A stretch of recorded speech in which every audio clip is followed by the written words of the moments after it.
We are so excited that you're back with us for another episode of Meet My Mississippi Authors and Artists. And I'm telling you, I have the most amazing friends, and I want to introduce you to the most amazing artists and authors in Mississippi. Like I said, I always try to let them introduce themselves. So tell us who you are, tell the people who you are, where you're from. Hi, I am Beth Hale, and I am from Pontotoc, Mississippi. Wonderful. Okay, Beth, let's get your background. Now, you were born where? I was born and raised in Corinth, Mississippi. Okay, and? I graduated high school from Kossuth in 1999. Okay. And then we moved to Pontotoc roughly 7 years ago. Okay, so you're an author that is in Pontotoc. So when did you start writing or are interested in writing? And you were just like a big book fiend, maybe. People who start, you love to read, right? Read all the time. Okay. Started with Nancy Drew. Okay. Loved Nancy Drew. Moved into my mother's romance books. Okay. And then from there, when I was maybe 14 or 15, decided I wanted to start writing. Okay. And now I write contemporary romance. Wonderful. Okay, so when you were 15, what did the inspiration come from? Your characters, your own characters, after you were reading your mother's romance novels and everything, how did you come up with your own characters? When I was a teenager and still in high school, I would base them off people I knew. Okay. Change the name, change the settings. Okay. But just based them off people I knew, and as I got older and my imagination grew, of course, I branched out. So would you write in a little journal, or would you could just keep a book of your ideas, or how did you start writing at first? Because you weren't like, oh, I'm going to be an author, I'm going to write a book at 15, did you? No, I had notebooks filled with stories and kids, characters and ideas. You need to do. Yes, and I still have them. Keep ideas. Oh, you still have them? I do. Oh, see, that's what I'm telling y'all. You got to do that. Really, doesn't it come in handy when you want to write book? It comes in so handy. Yes. Book after book, it's like the characters, the words, the phrases. You write down phrases, what people say. Like you hear something and you're like, ooh, I need to write that down because I'm gonna put that in a book. So you better watch people like her and authors who write those kind of books, because you might just be in. It might not be your name, but it's you in there. So anyway, love it. So what is the general consensus of most of your books? Is it like something like living in the country or a small southern town? Small southern town. Which one was the first one? Let's go to that. Which one was your first book? Trusting Jack was my first book. Okay. And that's more about a small town girl who gets a job as a personal assistant to an actress. Okay. And from there she meets a famous actor and they fall in love. Okay, now where is she from? She is from Guntown, Mississippi. Okay, and what's her name? Emma. Emma. How did she get the job from Guntown, getting the job with the... Her best friend is a playwright, so she went to New York to meet him. Okay. Met Nora, the actress, and then from there she got to London to meet Jack. Okay. Now what's the second book?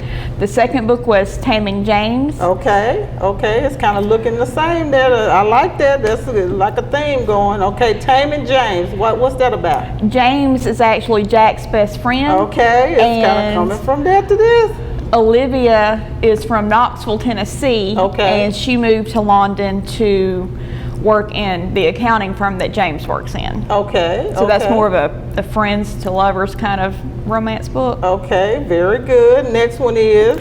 Magnolia Secrets. Okay, now these are dear to my heart now. You know when it says Magnolia anything, I'm all in. So hey, I love that. Magnolia Secrets. Beth Hale, tell us about that. Magnolia Secrets takes place in New Hope, Mississippi. Mm-hmm. Lainey is the wife of the police chief. Okay. Walker is the new cop in town. Mm-hmm. There's a little mystery, some murder. Okay. And they have to find out how to save the town from. Okay. Are you one of those people that the characters start talking to you and telling you where it's going? Yes. Are you one of those people? Okay, now tell us how that works. You just have to write what they want you to write. I mean, how? You just all of a sudden, like one of the persons that I interviewed said he'd just be starting writing, and then like he'd get up in the middle of the night, and the person would kind of feel like they would say, oh, this is what I'm going to do, you know? Exactly. It's hard to, once they become so real, it's hard to make them do what you want them to do. They're going to do what they want to do. Oh my goodness. So I think maybe the story's going to go this way, but it ends up going this way. I'm so intrigued by that, because I just didn't believe that. It was like, before I even wrote a book, it was like probably 10 or 12, more than 10 years, 15 years ago, there was an interview on MTV, on Mississippi Broadcasting, and the woman was saying, oh, the characters tell me what to do, and it just comes to me like that, and they talk to me to tell me what they're, you know, what the outcome's going to be. I'm like, that is not true. That is not true. That is absolutely true. That is absolutely true. Yes. Well, what if they do something you don't want them to do? You just have to roll with it. That is so funny. I'm loving that. It's just like you have your own little best friends groups. Like, it's like you have these little everybody people. Talks to you, and then once the story's done, you tell them goodbye and you put them back on the shelf. But how do you tell them goodbye? Because I hate that when, like, I love a book and then it's over. And I'm like, when's the next one coming out? Because I gotta go. You know, well, that's what, with Trusting Jack, I had intended that to be a standalone book. And then readers started emailing me saying, does James get a story? I want to know more about James. Exactly. So I had to write James. Okay, see, so y'all see how this kind of thing goes. Here we go again, Magnolia Flames. And I am so, okay, Magnolia Flames. I am so in love with the size of this book. How did that happen? Nobody has a book this size. I love that. That's like a little pocketbook. That's exactly what it is. It's the pocketbook size. I mean, how and why did you decide to do it that size? The story was originally written as part of a Kindle World series. Oh, okay. And then when Amazon shut down Kindle Worlds, the rights reverted back to me. And I self-published it with the pocket. It's only like 25,000 words, so wow. it looked better in the smaller size than it would have in this size. That is so cute, y'all. Okay, now we're going to go back a little bit from the books. We're coming back to the books, but now you're going to help some writers and readers. How did you start publishing? Who did you go with from the very first book? I went through Amazon. Okay. To me, it's just having the self-control. Having the final say on your cover is important to me. I love self-publishing because you put whatever you want to put in it. Anything you want in or out or cover and the feel, it's all you. It's nobody telling you this isn't going to work or we don't want this. I love it. You go through the fonts. You decide what your font wants to look, you know, word looks like. The size of the book. All that. It's wonderful. I tried a publisher for Magnolia Secrets, was not happy with that particular publisher. Okay. So I fought them and got my rights back, and then I went back through Amazon and Ingram Spark to publish Magnolia Secrets and the rest of them. Okay, and so I tell readers and writers, you cannot worry about the people who don't like your stuff, because half the people gonna love your stuff and then half the people gonna hate your stuff. Exactly. You have to find your viewership, right for you. Your tribe, I call them. The people who love you and follow you. Now, where did you get your people that followed you? Because was it from Facebook, the internet, putting it out there on your blog? How did you get your followership? I started gaining a following on Facebook. Other authors at first, Twitter, Instagram. Y'all need to do that, authors. Get with other authors, go with blogs and all that kind of stuff. Start your platform. Absolutely. And find your tribe from there. Absolutely. Wonderful. Now tell us about your blog, the name of it, and the website name of it, how to get to it. My blog is bethalewrites.blogspot.com. And my website is, of course, www.author.bethhale.com. They're linked together. On my blog, I'll do reviews of other authors' books.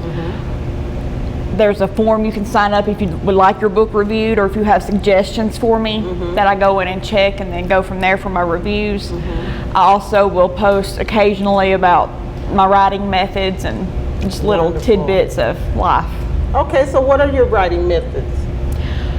A lot of crying. Okay. I write everything out by hand first. Okay, my thought process seems to work better that way. Me too. And then when I get stuck or writer's block, I'll go back and type what I have, and that usually starts the creative process again. Okay, wonderful. I love that. And what are the tips that you give to new writers and things that you put on your blog? Like, give a tip that you would say, what does a new writer need to understand and know? Besides having a tough skin, that you can't listen to what everybody says. That's right. It's hard. It's not easy. Some days the words do not want to come, but you have to keep pushing through.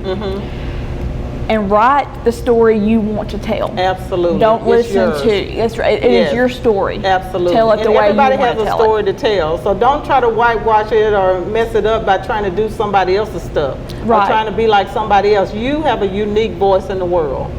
So when somebody picks up a Beth Hale book and starts to read it, it wants to sound like Beth Hale. Like this is a Beth Hale book. That's how you get to be one of those multimillionaire writers, because people say, I want that storyline, those kind of stories, and the way that she tells a story. Is that, is that what exactly you found? Right, yes. Like with John Grisham, everybody knows what line he's going to kind of go with legal things and things that may be happening in the South or Mississippi or whatever. They know the feel of it, so they know the feel of your books. So yes. Love that. Which one is your favorite? Do you have a favorite? Can you pick it like a favorite child? Because we call them our babies. They're our book babies. That's hard. I think I had the most fun writing Red Hot Reunion, but Magnolia Secrets is the one I think I put the most heart into. Okay. And tell us again now, where are they from in Magnolia Secrets? They are from New Hope, Mississippi. Okay.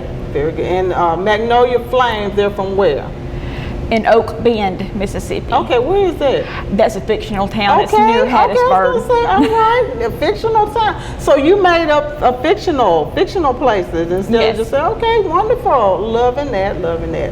Personalities. Do you blend personalities of people or you kind of take somebody and then make them into that character kind of? I think a little bit of both. It just depends on the character I'm trying to write, what characteristics I want him or her to have. What is the feel that you want people to get from Beth Hale's writings? When they get a Beth Hale product, what is it that you're going to know what's in your books?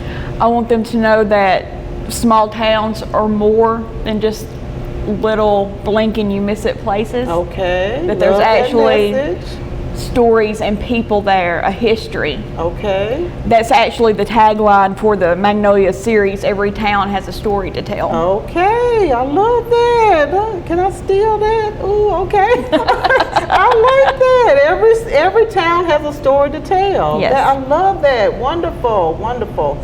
So, Taming James, like which one was the first? Let's go back. Trusting Jack was the first one. Trusting Jack. Now, what did your family think about you when you first started writing the books? And were some of them too steamy for them, or why'd you put that kind of picture on them? You know how we can be very conservative. Actually, no.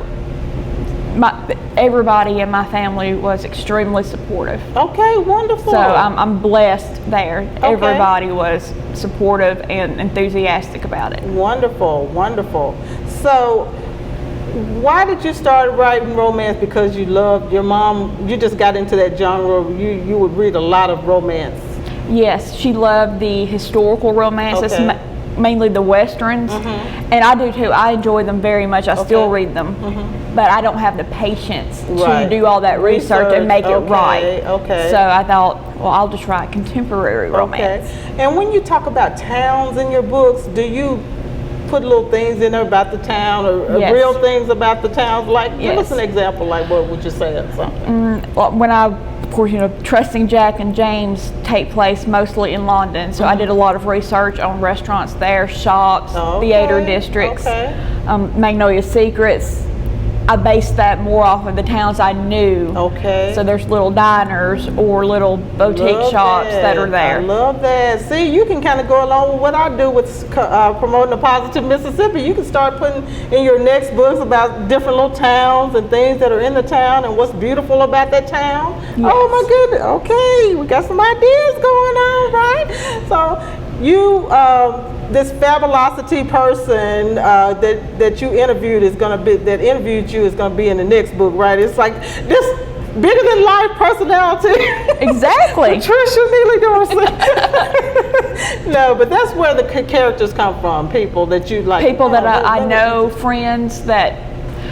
Trusting Jack, the whole idea for that started because a friend was going through a hard divorce, and one night she was like, I just want to meet a movie star and be swept off my feet. Okay. And that's how that came about. Oh, so wow, I love that. Did we talk about Red Hot Reunion? Now tell us again about that. This one was another one of those Kindle World books. Okay. And it's set in Dallas. And it's about Hope is going back for her 10-year high school reunion. Okay. She doesn't want to go. She's terrified because she was bullied. Everybody can relate to that 10-year class reunion, everybody in the world. And she does not want to go by herself, so her best friend talks her into buying a fireman at a charity auction. Okay. And it goes from there. Oh my goodness. Now where'd you come up with that? See, that's what I'm saying. I'm not a real writer, so I get into all that. I'm like, what in the world? That just came to me. And the words for that, I actually wrote that book in 2 weeks. Really? Yes. That is amazing. I'm just loving it. Now tell us your writing style. Do you sit down and write 30 minutes a day, or does an inspiration come to you and you just jot it down in a book, or you have a writing space? Tell us kind of about all that. I try to write an hour or two a day. Sometimes that doesn't happen, but usually it's late at night, 11, 12 o'clock to 2 or 3 in the morning when I'm actually in the zone and I can sit down and write. Okay. And if I'm in that zone, I can get 4 or 5 chapters done at once. Wow, that is amazing. So do you write from a flow of consciousness and then go back and say, okay, I'll take this out, take that? You just let it flow first. You just start I just let it flow. That's why I like the pen and paper so much. If something's not sounding right, I can just draw a line through it. And then later on when I'm editing, I can say, well, no, I did like that better than what I wrote under it, so I'm going to go back to this. Are you disciplined in the way you write? Because, honey, I write my poems on scraps of paper, State Farm receipts. I mean, I've always said I need a journal. You know, I tell people about journals, and I do have one to write stuff in, but I'm telling you, I have scraps of paper that have things all over the place. And I'm like, where did I put that one? Little notebooks about this size that I'll write down ideas and names in, and then I have 1 subject, 3 subject, 5 subject notebooks crammed everywhere. Okay, I'm not the only one, so very good. I love that. Did you start writing any poetry or anything like that when you started writing, or you just started writing Not really. stories? I've written a few poems, especially when I was younger, but for me, the poems don't come as easily as a whole story does. Now, when you started writing those, did you say you still have those? You still have some? Most of them I still have. Oh, wow. That is amazing. And sometimes it's embarrassing when I pull it. Like, oh, that was so bad. What do you see the growth of Beth Hale? What has changed in your writing style? The character development. They're not one-dimensional anymore. Okay. They actually feel like real people now. Okay. And for writers who are trying to learn this, what is a one-dimensional character? What would that be like? That they're just somebody who has no depth. There's no such thing as a perfect person, and therefore there's no such thing as a perfect character. Okay, right. Very good. I love that. So, what is your next book coming out? What's coming up for Beth Hale? I am working on a short story for an anthology that benefits breast cancer research. Okay. That will be out in October. I'm working on a Christmas story. Okay. And then I'm working on the 3rd book of the Magnolia Secrets. Okay, and the 3rd book of the Magnolia Secrets will be what? What is the name? Magnolia Bridges. Okay. And it's going to be set in Corinth, Mississippi. Okay.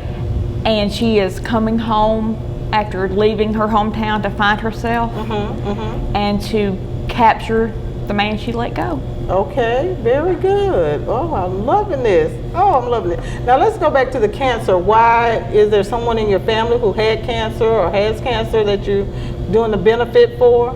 No, not in my family. There is a girl that I went to high school with. So she's 37, who just had to have a double mastectomy. So I thought it was, when they came to me with the suggestion that I join the anthology, I thought about her and how much we need more research into stopping this. So do you think that's going to enter one of your books in the future, of someone who maybe had that situation and had a mastectomy and it's going to come? See, that's where storylines come from for writers. Real life things, and it's just like, okay, a lot of people, and we try to entertain, but we also educate. in everything that we do. Even if it's a romance, you can get some educational you absolutely lessons. Can. So what are some lessons in some of the books? Just pick 2 or 3. What are some lessons or stories that come from 1 or 2 of the books, even though it's a romance? Is there a lesson, like a lesson learned from? There is. Trusting Jack, Taming James. I think the most important lesson is learning to trust in yourself and the person that you love, that everything will work out, to fight for it. Okay. Magnolia Secrets, Magnolia Flames, both of those, I think the most important lesson that you can take away is stand up for yourself, stand up for what you know is right. Okay. And then Red Hot Reunion is don't be afraid. Wonderful, all wonderful lessons. How many books do you see down the line? You're just gonna write and write and write? That's my goal. I have on my computer, I have different files set up with plots already started for 10 different books. Oh my goodness. And how do you choose where you're gonna go next with, if you have 10 different books there, what pushes you to go into that one? I'll read over what I have, the basic outline, the plot details, and it's whichever one speaks to me the loudest at that time. I'm loving it. I am loving it. Okay, so tell us again your website, where they can find you. Tell us about your blog again, what you write on a blog. Tell people what a blog is. This is an educational TV, so we want to see people who are writers and readers. We want them to learn from your interviews. So tell us what a blog is, why you started a blog, how it helps a writer by having a blog, how it helps a writer by connecting with other authors. Tell us a little bit of all of that. It definitely helps a writer to connect with other authors because they know what you're going through. They know the struggles, the tears that you might cry because your characters aren't listening to you. A blog is a place where you can go to do book reviews, write recipes, share anything and everything that you want to. Share who Beth Hale is. Exactly. So outside of the book, you can learn who this author is more by looking at the blog and their everyday experiences. Like sometimes you might just even write, this happened to me today. Exactly. Okay. I wrote about going to a haunted house and being chased by a scary clown once. Because that was not fun for me. Okay. Okay, and see, I say that because older readers, everybody our age, well, my age and younger, well, your age and young knows about blogs, but people my age and older, they're like, well, what is a blog? So that's why I always try to explain it to them. Now, give them the address to your blog again and your website, and yes. Okay. So, the address to my blog is www.bethhalewrites.blogspot.com. My website is www.authorBethHale.com, and the 2 are linked. Okay, and where can you find your books? You can find my books on Amazon. You can order paperback copies through Barnes & Noble, Ingram Spark, Walmart. Okay, wonderful. And y'all need to support Mississippi authors. We have so many writers in Mississippi, and we need to support all the up-and-coming writers. And please, if you get the book, write a review. Yes, reviews are so important for an author to, The more reviews you get, the more Amazon or Barnes & Noble will promote that book. People don't understand that. It'll start coming up more when people do searches. If they have 50 is like one of the magic marks, they say. If you have 50 or over reviews, you'll start popping up more and more on other people's feed, like they read this, somebody else read this book, and that helps us, y'all, and it helps these authors. So really want y'all to do that. Go to Amazon, go to any of these places, just type in Beth Hale, and believe me, the internet is amazing. They're going to find you, and then they'll find how. You have the website, right? So can they buy it from the website? You can buy a signed copy from the website. Okay. $10. That includes the shipping, and I will mail it. I'll sign it and mail it directly to you. Woohoo! We're loving that. And when people see you, can they expect you to have a few in your car? Maybe. Do you have some sometimes in there? Sometimes I do. I need to order some more. Yeah, you gotta have most of the time I try to keep some on me. Okay, very good. So y'all, please. Again, we have the most amazing authors and artists in Mississippi, and some people say that we really have so many because we don't have to make anything up. These are fiction, but it comes from real life circumstances. We want you all to buy Beth Hale's books, and we want you to come back to see us at the Hill Country Network, Meet My Mississippi authors and artists. We love you. Bye. It's inside me, girl, it's in the air. It's who I am through and through. It won't take long till it gets to you. It's everywhere. Mississippi magic is sweet molasses breeze. God, country, family, that's what it means.